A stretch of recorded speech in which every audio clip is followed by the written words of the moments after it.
Poets are the unacknowledged legislators of the world. Wow. I mean, just think about that for a second. That's a huge claim, right? Shelley isn't just talking about people who write pretty verses. He's talking about secret lawmakers, people who are literally shaping our future. And today, we're going to dive deep into the mind of the guy who said that, Percy Bysshe Shelley. We're talking about maybe the most revolutionary poet to ever pick up a pen in the English language. So what in the world did he actually mean by that? And you've got to ask, why was this idea so dangerous back then? So radical that it could get you labeled as like a threat to society? Okay, so to really get Shelley, you first have to understand where he's coming from. He was a key player in the whole Romantic movement. But here's the thing, he wasn't just another Romantic poet. I mean, you had giants like Wordsworth and Keats, but Shelley, he was on a whole other level. The most radical of the bunch, by far. See, for Shelley, poetry wasn't just some nice, quiet hobby. It wasn't about sitting around and thinking beautiful thoughts. No way. He saw it as a tool, a weapon even, something with the real, practical power to tear down corrupt systems, spark revolutions, and set humanity free. For him, putting pen to paper, that was an act of war. Now, to really feel just how wild this idea was at the time, we need to take a step back and look at the world he was living in, and what he was pushing back against. So, this was basically the big ideological showdown of his day. On one side, you had the Enlightenment, all about reason, logic, and order, kind of like a cold, predictable machine. And Shelley? He was on the other side, with the Romantics. They were all about big emotions, untamed imagination, and this wild spiritual connection to nature.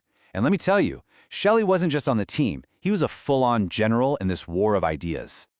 So, if poetry was his revolutionary machine, what were the parts that made it run? Well, Shelley had this incredible toolkit, these three core ideas that he turned into weapons: imagination, nature, and love. All right, let's start with imagination. And for Shelley, this is not just about making stuff up or daydreaming. Not at all. He saw it as this almost divine power that all humans have. It's the force that lets us see the real truths, the big ideas hiding behind everyday life. And even crazier, he believed imagination could actually change reality just by us being able to picture a better world.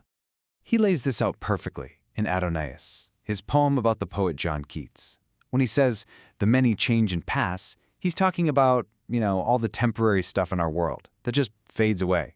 But the one remains, that's the big eternal truth, beauty, spirit, that lasts forever. And for Shelley, imagination was the bridge that connected us to that eternal stuff. Okay, next up in his arsenal, nature. Now, a lot of other poets looked at nature and saw, pretty flowers and calm lakes. Not Shelley. He looked at a storm and saw raw, chaotic, unstoppable power. To him, nature was this incredible symbol of constant change and total freedom. Basically, everything he thought humanity should be. And this leads us to probably one of the most famous lines ever written. "If winter comes, can spring be far behind?" This is pure 100% Shelley. That west wind, it's not just a bit of weather, it's a revolutionary force. It's a destroyer and preserver. It violently rips away all the dead, rotten parts of the old world to clear the ground for something new to grow. That's not just a poem about the seasons, that's political hope wrapped up in a force of nature.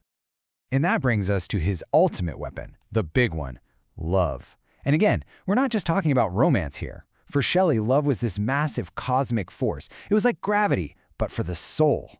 The one power in the universe that was strong enough to topple any dictator and save every single one of us. And you can see this idea in action in his epic play, Prometheus Unbound. So you have Prometheus, who's basically humanity, being tortured by the tyrant god Jupiter. So how does he win? What finally brings down the tyrant? It's not a big battle. It's not violence. It's Prometheus forgiving the very guy who's been torturing him. That single act of love is what shatters the chains. I mean, talk about a radical idea for a revolution. So he's got his weapons, right? Imagination, nature, and love. And with these, Shelley started painting these incredible, vivid pictures of the new world he believed was possible. And if you look at his biggest works, you see he's always aiming at the same thing: oppression. In Queen Mab, he goes right after the monarchy and organized religion. With Prometheus Unbound, he takes it to this cosmic level, fighting tyranny itself. And then there's The Mask of Anarchy, which he wrote after a horrific massacre. And in it, he lays out this plan for nonviolent mass protest that sounds like it could have been written yesterday. It's just incredible. And just look at this timeline. It's mind-blowing. Pretty much all of his greatest hits were written in this insane 3-year burst of creativity right before he died. It's an absolutely staggering amount of work. It's almost like he knew he didn't have much time left, and he had to get these revolutionary ideas out into the world before it was too late.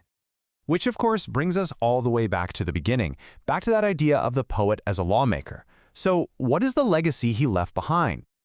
Well, it's huge, and it's on two fronts. Politically, his ideas about nonviolent protest inspired activists and reformers for generations to come.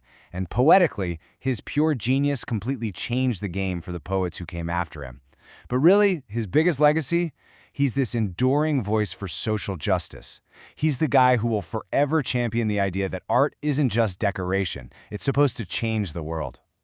And nothing, I mean nothing, captures that spirit better than this line. Rise like lions after slumber, in unvanquishable number. Just listen to that. It's not just a pretty phrase, it's a command. It's an instruction manual for revolution. That's Shelley legislating hope, legislating defiance, and legislating the power of ordinary people. So at the end of the day, Shelley saw his job as using the power of poetry to write the laws for a better, more just, more loving world. And that leaves us with one last big question to chew on. If he's right, if poets really are the secret legislators of the world, what kind of laws are they trying to write for us right now?